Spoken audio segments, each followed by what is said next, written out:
벌써 11월 하순에 접어들었습니다. 지난 주간에 또 확진자 숫자가 300명이 넘어서서 오늘 가정에서 또 예배를 드리시는 분들이 아마 많이 계실 텐데요. 살아계신 하나님 앞에 영과 진리로 예배하는 우리 모든 성도님들 가운데 예배를 통해 해주시는 풍성한 은혜와 축복이 함께 하시기를 주님의 이름으로 간절히 축원합니다. 우리 옆에 계신 분과 이렇게 인사하겠습니다. 주님 안에서 더욱 사랑하겠습니다.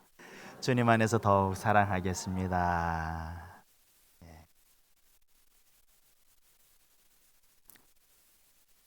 하늘에 떠 있는 별을 유심히 쳐다보신 적이 있으십니까? 혹시 성도님들 중에 이 별에 대한 추억을 간직하고 계시는 분들이 계실지도 모르겠습니다. 제게는 달에 대한 추억이 있는데요. 요즘도 둥그렇게 떠 있는 보름달을 보고 있으면 오래전 추억이 떠오르곤 합니다. 그 추억은 군 생활에서 경험한 것입니다. 저는 최전방 철책에서 군 생활을 했습니다. 오전에는 내내 잠을 자고 오후에 일어나서 풀을 좀 베고 잡초를 뜯고 그리고 총기를 좀 손질한 다음에 해가 넘어가기 시작할 그 무렵부터 다음 날 아침 해가 밝아오기까지 철조망이 가로막힌 휴전선 초소를 경계 근무하는 그 일을 군대에서 한 것입니다. 한 곳에서만 종일 경계를 서는 것이 아니라 1시간 단위로 초소를 이동해 가면서 보초를 섰습니다. 그래야 지루하지 않고 또 졸지 않기 때문입니다. 캄캄한 밤에 조명도 없이 초소와 초소 사이를 좁은 길로 이동하는 것은 밤눈이 어두운 사람에게는 결코 쉬운 일이 아닙니다. 사실은 제가 그랬습니다. 저는 밤눈이 좀 어두운 편이거든요. 그렇게 밤낮이 바뀐 군 생활을 하면서 달빛이 이렇게 밝을 수 있구나 라는 것들을 깨달을 수 있었습니다. 보름달이 떠오르면 꼬불꼬불하게 나 있는 좁은 길을 걸어 다니는 것이 전혀 문제가 되지 않았기 때문입니다. 군대를 제대하고 나서도 가끔 보름달을 쳐다보면 그때 생각이 납니다. 지금 저 달이 이 시간에도 최전방에서 밤새 경계 근무를 쓰고 있는 군인들에게는 환한 조명이 되겠구나, 그런 생각을 하게 되는 것이죠. 본문의 주인공인 아브라함의 삶에 있어서는 별이 그와 같은 역할을 했습니다. 아브라함도 가끔씩 우연히 밤 하늘을 쳐다보기는 했을 것입니다. 하늘에 떠 있는 별들을 보면서 어느 때에는 야, 오늘은 참 별이 많네 라고 이야기했을 수도 있습니다.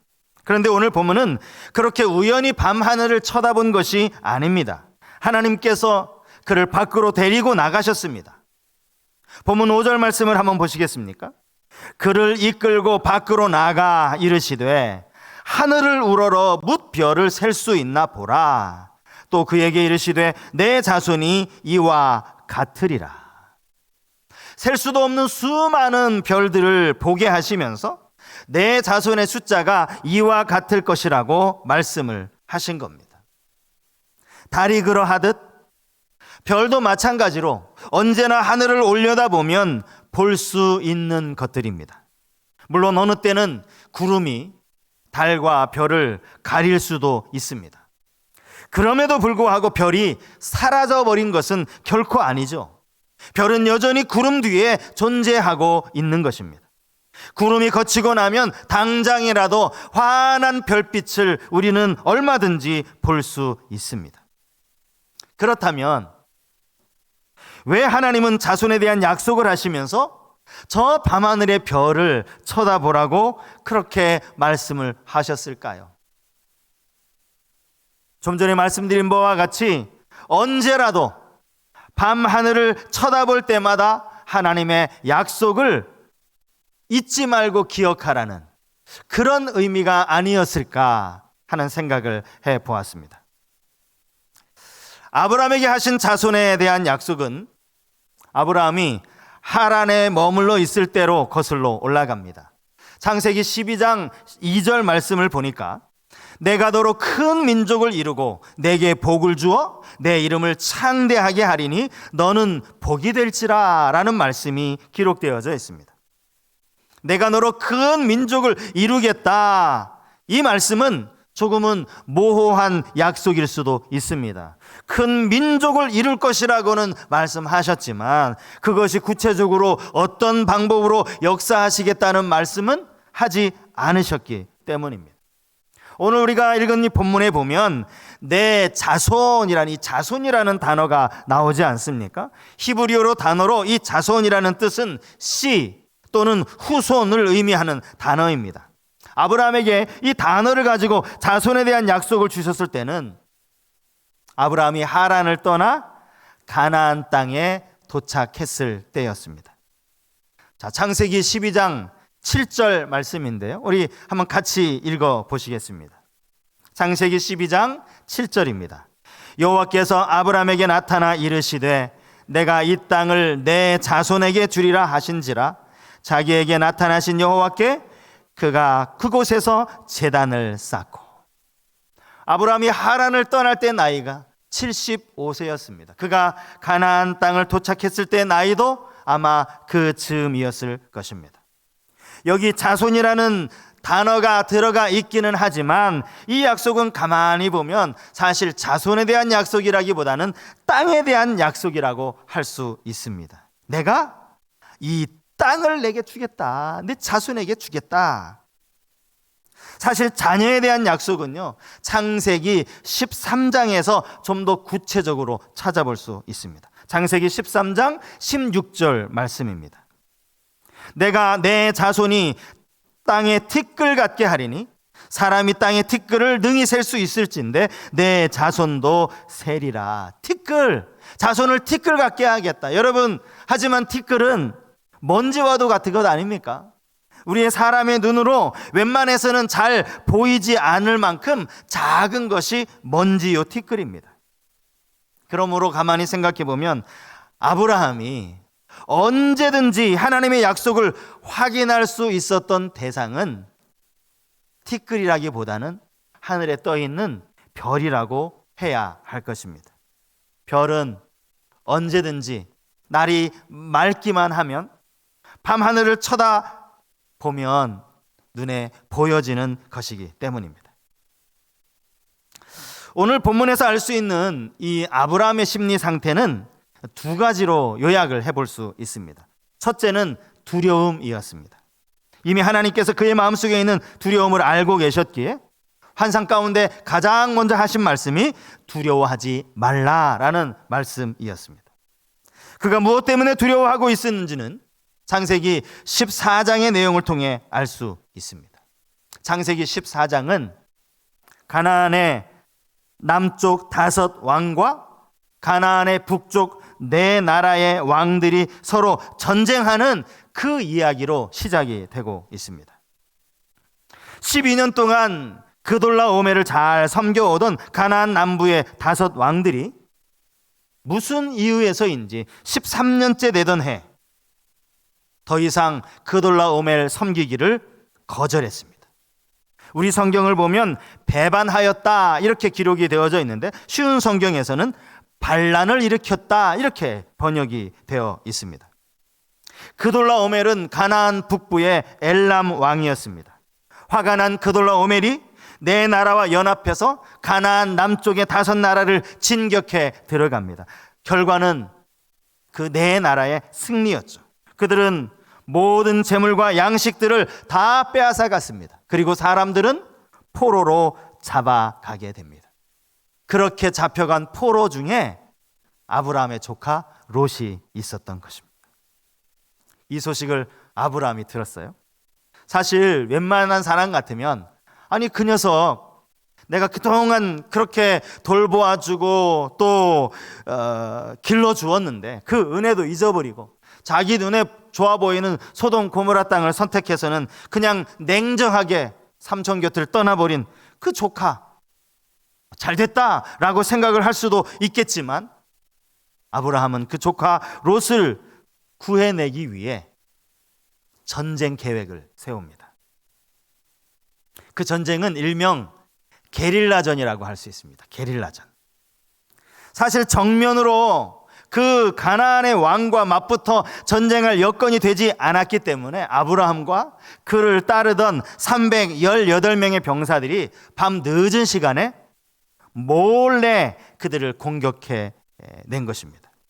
창세기 14장 14절 이하의 말씀입니다. 아브라함이 그의 조카가 사로잡혔음을 듣고 집에서 길리고 훈련된 자 318명을 거느리고 단까지 쫓아가서 그와 그의 가신들이 나뉘어 밤에 그들을 쳐부수고 다메섹 왼편 호박까지 쫓아가 모든 빼앗겼던 재물과 자기의 조카 롯과 그의 재물과 또 부녀와 친척을 다 찾아왔더라. 전쟁은 승리를 거둔 것 같았습니다. 그런데 아브라함이 정신을 차리고 나서 보니까 자기가 지금 잠자는 사자의 코털을 건드린 사실은 깨닫게 된 것입니다. 가나안의 5나라와의 전쟁에서 승리를 거둔 왕입니다. 그 왕에게 소속도 알 수 없는 아브라함이라는 이상한 사람이 그가 거느리고 있던 고작 318명을 데리고 와서 이 왕의 뒤통수를 치고 도망갔으니 얼마나 화가 날 일입니까? 그는 반드시 자기들이 당한 일을 갚아주러 찾아올 것입니다. 생각만 해도 끔찍한 소름 끼치는 일이라 할 수 있습니다. 하나님은 바로 그때 아브라함에게 찾아오셨습니다. 말씀하시기를 두려워하지 말라라고 말씀을 하신 겁니다. 내가 너의 방패다, 너의 지극히 큰 상급이다 라고 말씀을 하신 겁니다. 방패가 되어주시겠다라는 말씀은 그들의 어떠한 공격이라도 내가 막아주겠다라는 그러한 의미 아니겠습니까? 또 본문을 가만히 보면 하나님이 이런 말씀을 하셨음에도 불구하고 아브라함에게 더 심각한 심리적인 문제가 있었던 것 같습니다. 두 번째 아브라함의 심리 상태를 이렇게 말씀드릴 수 있습니다. 불안과 낙심, 불만과 낙심. 아브라함을 위로하고 격려하시는 하나님의 말씀에 그는 냉담한 반응을 보입니다. 본문 2절과 3절 말씀인데요. 아브라함이 이르되 주 여호와여 무엇을 내게 주시려 하나이까? 나는 자식이 없사오니 나의 상속자는 이 다메섹 사람 엘리에셀이니이다. 아브라함이 또 이르되 주께서 내게 씨를 주지 아니하셨으니 내 집에서 길린 자가 내 상속자가 될 것이니이다. 여러분 생각해 보십시오. 하나님께서 지금 두려워하고 있는 아브라함에게 나타나셔서 두려워하지 말라라고 말씀하셨어요. 내가 너의 방패다, 지극히 큰 상급이다, 이 말씀을 하셨다면 아브라함이 적어도 거기에 대한 하나님께 대답이 있어야 하는 것 아닙니까? 근데 아브라함은 하나님의 말씀에 대한 대답 대신에 오히려 하나님을 향하여 불만 섞인 목소리로 이렇게 되묻고 있는 거예요. 2절 말씀에 보면 무엇을 주시려 하나이까? 3절에서는 주께서 내게 씨를 주지 아니하셨습니다. 이런 이야기를 하고 있는 겁니다. 아브라함이 원했던 것은 다른 것이 아니라 자녀였고 하나님께서도 자손에 대한 약속을 분명히 하셨음에도 불구하고 아직까지 아브라함에게 아무런 응답이 이루어지지 않았기 때문이죠. 그래서 아브라함은 지금 하나님께 반항적인 말투로 투정을 부리고 있는 것입니다. 아브라함의 투정을 들으신 하나님께서는 엘리에셀이 너의 상속자가 아니라 내 몸에서 날 자가 너의 상속자다라고 말씀을 하십니다. 그리고 나서 바로 그 다음에 이어서 하신 말씀이 별을 세어보라 라는 말씀이었습니다. 별을 세어보라. 과연 이 말씀이 의미하는 것이 무엇인지 저는 오늘 본문을 통해 두 가지로 함께 생각하며 은혜를 나누기를 원하는데, 첫 번째는요, 별을 세어보라 라는 이 말씀 속에 자신의 연약함을 인정하라 라는 의미가 담겨 있습니다. 요즘 시대를 살아가는 현대인들은 일상이 워낙 바쁜 나머지 한가하게 하늘을 쳐다볼 그런 마음의 여유도 없이 살아가고 있는 것 같습니다. 여유가 없어서이기도 하지만 사실은 서울이라든지 이 수도권 지역에서는 아무리 밤 하늘을 올려다봐도 좀처럼 별을 보기가 힘듭니다. 여러분, 그 이유가 뭔지 아십니까? 인공 조명들이 너무나도 많기 때문입니다. 이것을 빛공해라고 그렇게 이야기를 하더라고요. 그것만이 아닙니다. 지나친 환경 오염으로 인해서 이 공기가 뿌여니까 별이 잘 안 보이는 것이 사실입니다. 하지만 아브라함이 살았을 그때를 여러분 생각해 보십시오. 그때는 아마 분명히 달랐을 것입니다. 하나님께 이끌려 밖으로 나와서 하늘을 쳐다보라는 그 명령에 하늘을 쳐다보았던 그 아브라함의 눈에는 셀 수도 없는 별들로 가득 찬 밤 하늘이 눈에 들어왔을 겁니다. 하나님은 그에게 저 별들을 세어보라고 말씀하십니다. 영어 성경을 보시면요, look up, 위를 보라 라는 뜻이죠. 그 다음에 보시면 count, 한번 세하려 봐라 라는 그 말에 count라는 단어가 들어가 있습니다. 그냥 보고만 있지 말고 숫자를 세어보라는 거예요. 여러분, 우리는 여기에서 자칫 오해하기가 쉬워요. 하나님이 지금 아브라함과 서로 사랑을 속삭이고 있는구나. 별 하나, 나 하나, 별 둘, 하나님 둘, 그런 의미가 아닙니다. 여기에는 전혀 다른 뜻이 담겨 있습니다. 눈에 보이는 것은 별이 분명합니다. 하지만 숫자를 세어보라고 하나님이 말씀하셨음에도 불구하고 별의 숫자를 아브라함은 셀 수 없었습니다. 눈앞에 별이 또렷이 그것을 쳐다보고 있으면서도 숫자를 헤아릴 수 없는 것, 이것이 바로 인간의 한계며 연약함이라는 것. 여러분, 왜 하나님이 아브라함에게 이런 말씀을 하신 걸까요? 너의 한계와 연약함을 가지고 하나님의 약속에 대해서 함부로 판단하거나 함부로 말하지 말라는 것입니다. 지금 당장 자녀가 없는 것 가지고 주께서 내게 씨를 주지 않으셨다라고 그렇게 말하지 말라는 의미입니다. 여러분, 아브라함이 가지고 있는 이 치명적 연약함이 바로 성급함이었습니다. 성급함. 그가 가나안 땅에 얼마 살지 않아서 가나안 땅에 흉년이 들었습니다. 그는 그때 볼 것도 없이 그 기근을 피해 애굽으로 내려갑니다. 금방 애굽으로 내려가라고 하는 것도 그의 성급함이었을 뿐만 아니라 애굽에 내려가서도 그의 성급함으로 인해서 그는 큰 위기를 겪게 됩니다. 자, 그것이 무엇인지 창세기 12장 11절 말씀을 제가 읽어드리겠습니다. 그가 애굽에 가까이 이르렀을 때에 그의 아내 사레에게 말하되 내가 알기에 그대는 아리따운 여인이라 애굽 사람이 그대를 볼 때에 이르기를 이는 그의 아내라 하여 나는 죽이고 그대는 살리리니 원하건대 그대는 나의 누이라 하라. 그러면 내가 그대로 말미암아 안전하고 내 목숨이 그대로 말미암아 보존되리라 하니라. 성경을 보시면 그는 아직 애굽에 도착하지도 않았어요. 애굽에 가까이 이르렀을 뿐입니다. 애굽 사람들이 사례를 보고 어떤 생각을 품게 될지도 아직 아무것도 모르는 상황에서 그는 뭐라고 확신합니까? 당신이 너무 아름다워서 내가 당신 남편이라고 하면 사람들이 나를 죽일 거다. 예쁜 아내를 두었기 때문에 죽어요. 나는 반드시 죽을 것이다. 이런 아주 확신을 가지고 있는 겁니다. 아직 일어나지도 않은 일에 대해서 너무나 성급하게 결론을 내려버리는 거죠. 결국 이 일 때문에 하마터면 하나님의 약속이 무용지물이 될 뻔하지 않았습니까?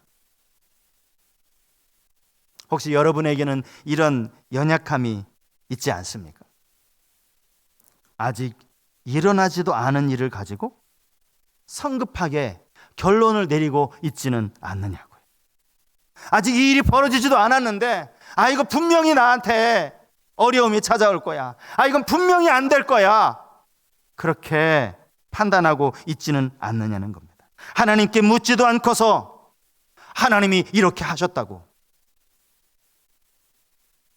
이것이 바로 아브라함의 연약함이고 우리 모두의 연약함입니다. 우리는 뻔히 눈을 들어서 별을 쳐다보고 있으면서도 그 숫자를 세지 못하는 연약한 인간입니다. 제대로 알지도 못하면서 아직 그 일이 일어나지도 않았음에도 다 아는 것처럼, 이미 결론이 지어진 것처럼 이야기해서도 안 되고 그런 이야기에 귀를 기울여서도 안 됩니다. 왜 그런지 아세요? 이런 이야기들의 대부분이 다 부정적인 결론으로 끝이 나기 때문입니다. 한편 제가 이런 생각을 해봤어요. 아브라함이 왜 꼭 그렇게 생각했을까? 이렇게 이쁜 아내를 데리고 애굽에 내려가면 사람들이 사례를 보고 깜짝 놀라면서 당신이 이분의 남편이시냐고. 오히려 내가 당신 때문에 나도 애굽에 내려가서 참 많은 사람들에게 대접받고 많은 사람들에게 아주 후하게 호감을 갖게 될 거라고 왜 그렇게 생각은 하지 않았을까? 연약한 인간은요, 모든 일에 항상 부정적으로 생각하기 마련입니다. 이런 연약함을 인정하라라는 것이 별을 세어보라고 말씀하시는 그 말씀의 첫 번째 의미라 할 수 있습니다. 그런가 하면 별을 세어보라는 말씀이 갖는 두 번째 의미는 전능하신 하나님만을 신뢰하라라는 의미입니다. 사람의 눈으로는 셀 수도 없는 이 엄청난 별들을 만드신 분이 하나님이시기 때문에 그분의 약속을 신뢰하라는 그런 의미입니다. 그러므로 오늘 본문 5절 말씀의 두 번째 문장은 좀 더 구체적으로 좀 길게 풀어서 쓰면 이렇게 쓸 수 있습니다. 또 그에게 이르시되 내가 다 세지도 못하는 저 별들 내가 만들었다. 내가 저 많은 별들을 만든 내가 너의 자손도 이와 같이 만들어 줄 수 있다. 그런 말씀이라는 거예요. 수많은 별들을 하나님이 만드신 것이 분명하다면 아브라함의 자손을 별과 같이 많게 하시는 것 얼마든지 가능한 일 아니겠습니까? 이제 아브라함이 해야 할 일은 육신의 상황으로 인하여 낙심이나 절망이나 의심이 찾아올 때 별을 쳐다보는 거예요. 밤하늘의 별을 쳐다보는 겁니다. 저 별을 하나님이 지으셨다는 사실을 다시 생각하는 거예요. 그리고 그 전능하신 하나님께 맡겨드리는 거예요. 내 이성으로는 도무지 생각할 수도 없지만 별들을 세어보라 하신, 너의 자손이 이와 같게 하실 것이라고 하는 이 약속의 말씀을 붙드는 일이 이제 아브라함에게 주어진 사명이라는 거예요. 이사야 40장 25절과 26절 말씀을 보면 하나님께서 이렇게 말씀하십니다. 거룩하신 이가 이르시되 그런즉 너희가 나를 누구에게 비교하여 나를 그와 동등하게 하겠느냐 하시니라. 너희는 눈을 들어 누가 이 모든 것을 창조하였나 보라. 주께서는 수요대로 만상을 이끌어내시고 그들의 모든 이름을 부르시나니 그의 권세가 크고 그의 능력이 강함으로 하나도 빠짐이 없느니라. 여러분, 이 구절에서 26절 말씀을 제가 쉬운 성경으로 찾아봤어요. 자, 쉬운 성경 본문으로 한번 읽어드리겠습니다. 눈을 들어 하늘을 바라보아라. 누가 이것들을 창조하였느냐? 그분께서 모든 별들을 하나씩 이끌어내시며 각각 그 이름대로 부르신다. 그분은 매우 강하시고 능력이 많으셔서 그 이름을 하나도 빠뜨리지 않으신다. 사람의 눈으로는 숫자 세는 것도 못하는 그 별을요, 하나님은 각각 이끌어내시고 그 이름대로 하나씩 하나씩 부르시는 분이 하나님이라는 거예요. 이것이 하나님의 전능함을 보여주는 말씀 아닙니까? 우리는 누군가 하는 말을 듣고 믿는 것이 아니라 그 말을 하는 사람을 보고 믿을 때가 참 많이 있습니다. 이 말이 무슨 말인가 하면, 내가 어느 누군가에 대해서 신뢰를 잃었어요. 그 사람의 말을 별로 신뢰하지 않아요. 그러면 그 사람이 콩으로 매주를 쓴다고 해도 에이, 저 사람 말은 뭐 믿을 수가 있어야지. 그 사람을 신뢰하지 않기 때문에 그 말을 안 믿는다는 거예요. 반면에 저 사람은 진짜 믿을만하고, 저 사람은 참 정말 정직하고 아주 신실하다, 믿음직하다, 그러면 그가 팥으로 매주를 쓴다고 해도 정말 그런가? 저 사람이 그렇게 말했으니 그럴 수도 있을까? 라고 생각을 한다는 거예요. 여러분, 이게 뭡니까? 중요한 것은요, 누군가 한 말이 아니라 그 말을 하는 사람이라는 거예요. 사람도 그러하다면 결코 거짓이 없으실 뿐 아니라 전능하신 하나님의 말씀에 대해 여러분, 우리가 신뢰하지 못할 이유가 어디 있습니까? 그러므로 우리는 낙심되고 절망적인 상황을 지날 때마다 하늘의 별을 쳐다보면서, 그 별을 세어보면서 우리에게 약속하신 하나님을 의지해야 할 줄 믿습니다. 오늘 본문을 보시면 결국 아브라함이 이 말씀을 듣고 그가 하나님을 믿어요. 그런데 본문 6절에 참 놀라운 말씀이 나와요. 자, 우리 6절 말씀 한번 같이 읽어볼까요? 6절 말씀에 같이 읽습니다. 아브라함이 여호와를 믿으니 여호와께서 이를 그의 의로 여기시고. 우리가 이미 앞에 본문을 읽지 않았습니까? 아브라함이요, 하나님을 믿지 못했어요. 꾸중을 들었습니다. 너 별도 못 세잖아. 저 별을 지으신 분이 나야. 책망을 듣고요, 하나님의 전능하심에 대해서 다시 한번 강조하시는 음성을 들었어요. 그 다음에 아브라함이 하나님을 믿었어요. 그런 성경은 뭐라고 얘기합니까? 여호와께서 그를 그의 의로 여기셨다. 여기 그의 의로 여기셨다라는 말에 이 의는요, 의로움, 공의라는 뜻을 가진 명사입니다. 성경 전체에서 아브라함에게 처음 사용된 명사가 바로 이 의라는 말이에요. 사도 바울이 그의 평생, 사도 바울 신학의 아주 정점이라고 할 수 있는 이 신칭의, 오직 믿음으로 말미암아 의롭게 되어진다라는 바로 이 사실, 이 사실이 어디에서 나온 줄 아세요? 이 구절에서 나온 거예요. 이 구절, 창세기 12장 15장. 자, 로마서 4장 2절과 3절 말씀입니다. 만일 아브라함이 행위로서 의롭다 하심을 받았으면 자랑할 것이 있으려니와 하나님 앞에서는 없느니라. 성경이 무엇을 말하느냐? 아브라함이 하나님을 믿음에 그것이 그에게 의로 여겨진 바 되었느니라.